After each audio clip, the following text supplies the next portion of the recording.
The basic assumption to balancing your checking account is that you have as much money coming in as you do going out. However, the way transactions settle may be confusing to some, especially when viewing online banking. Debit cards transactions and check transactions systematically process differently. An authorization hold, or pre-auth, is the practice of holding a transaction amount from a debit card purchase until the merchant clears the transaction. In some cases, this can take 1 to 5 days. Here's how it works. When you swipe your debit card at a merchant's terminal, that terminal connects with the merchant's acquirer or card processor. The processor verifies that your account is valid and that sufficient funds are available to cover the transaction cost. During this step, funds are held and deducted from your account balance, but are not yet transferred to the merchant. At the end of the day, the funds are then transferred from your account to the merchant's account. Contrary to what most consumers think, this is not instantaneous. The transaction may appear on your online statement activity for 1 to 2 days, but it could take up to 5 days for the funds to be deposited into the merchant's account.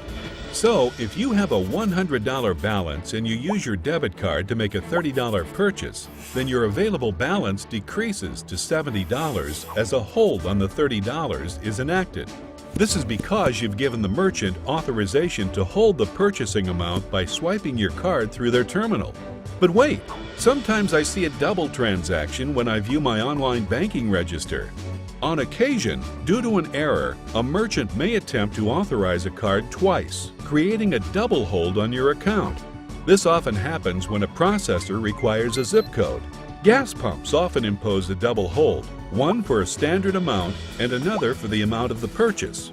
Though the merchant will only clear the transaction once, the hold will temporarily lower the customer's available balance, potentially causing declines or overdrafts.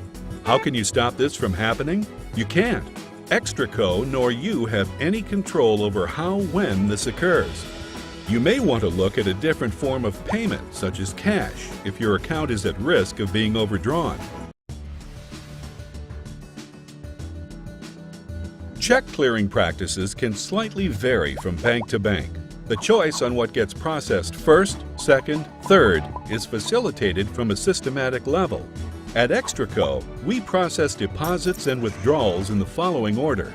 First, all deposits received during the day.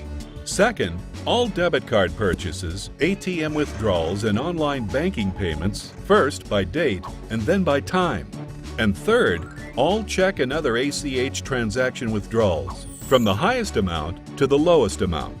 Why is this important? The more we can do to help bring fairness to our customers and help eliminate overdraft transactions, the more growth potential each customer has with Extraco. It's our mission to help build secure financial futures in our communities. What better way to start than with our own practices and education on how money is processed?